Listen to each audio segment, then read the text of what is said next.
Namaskar. Hello and welcome to PGurus channel. I'm your host 𝙒𝙖𝙩𝙤. So, what is happening today? Income Tax Department has been conducting a whole bunch of raids on two different groups, and the information that we are getting. In fact, I'm going to show you the official release that has been put out by the Income Tax Department. You can take a quick look at that. Thank you. So what I hope you can read it, but what they are saying is that they have been monitoring these two groups. They have been doing a lot of hanky-panky stuff in real estate, advertising, and there's a third thing I can't read clearly, but you can read it for yourself. The question always is, whenever there is a raid on a group of houses in Tamil Nadu, is there any political connections involved? I think the question is now increasingly becoming, is there no political connections involved? Because I have told this to you before, I'll say this again. DMK controls the media in Tamil Nadu. It controls the movie industry in Tamil Nadu, and it also controls real estate in Tamil Nadu. So since there is an intersect, it's but natural to assume whether there is some connection between this raids and any group that perhaps has its links with political parties. Now, the other interesting thing that is happening is today, the Industries Minister of Tamil Nadu,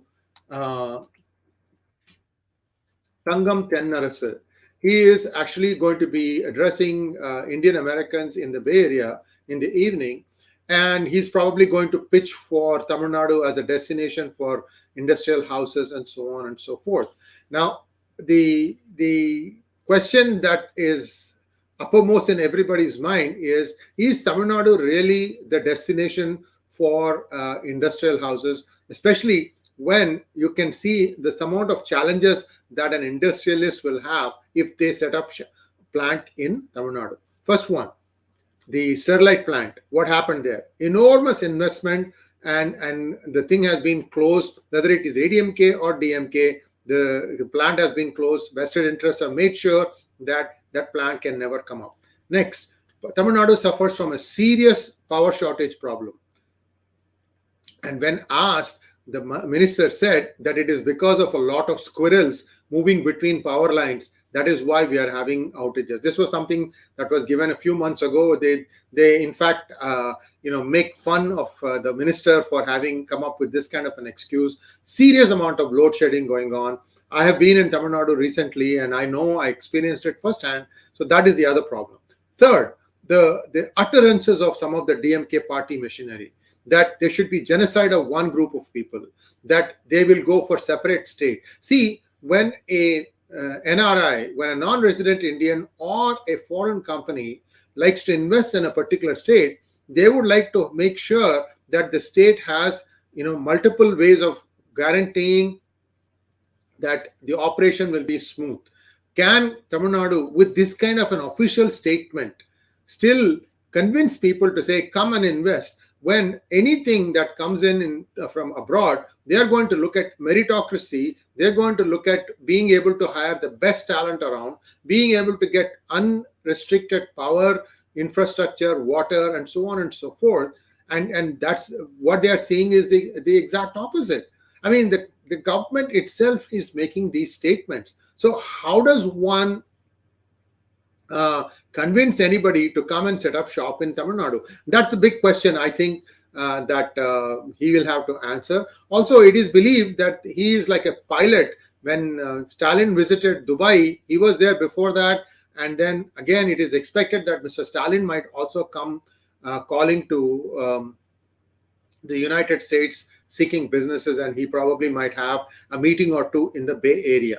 But I would ask the same question. The way they have been functioning, how do you convince? After all, today everybody gets to know everything, even though DMK has a lock on the media. That's only media, that's only Tamil, that's only limited to the state of Tamil Nadu. People who are going to invest are going to have 4 different ways to look at the climate and so on and so forth, and then make up their conclusions. So this is the other big thing. Now, the other question that everybody will be having in their mind is, there are 2 houses being raided. Is one of them G Square? The answer is, I don't know. I don't know if it is G Square or not. However, they have been in the news, but I'm not at this point making any claim that it is G Square. I'm also hearing that the second group is actually a group connected with an ADMK leader called SP Velumani, and he has several houses in Coimbatore and Chennai. That, I believe, is one of the groups being raided. Again, the important thing that we need to remember is 44 houses. It's not a small number. And this is what should be of concern. And I'm also hearing that Stalin is down with COVID. And see, usually now people, are not convinced that when somebody has COVID, that they indeed have COVID. I mean, ED summons Sonia Gandhi and she gets COVID. See, this is the wrong precedent. Even if it is genuine case of COVID, people are beginning to now doubt, is this a pretext to avoid meeting the media or to avoid doing something? So I don't know. I realize that I'm saying a lot of I don't knows, but nobody has so far talked about these rates. We are probably the first ones to do it. All we are saying is that income tax is raiding two big groups and that there will be further details that will be shared. One group appears to be SP Velumani's group. We don't know who the second group is. However, people who have been observing the meteoric rise of some organizations that seem to have DMK connects may be suspecting that that could be one of them. I don't know at this point. I'm not going to rule it out. At the same time, I don't know for sure if that group is involved. Thanks for watching. Please like, share, and subscribe to our channel. And don't forget to click on the bell button for notifications.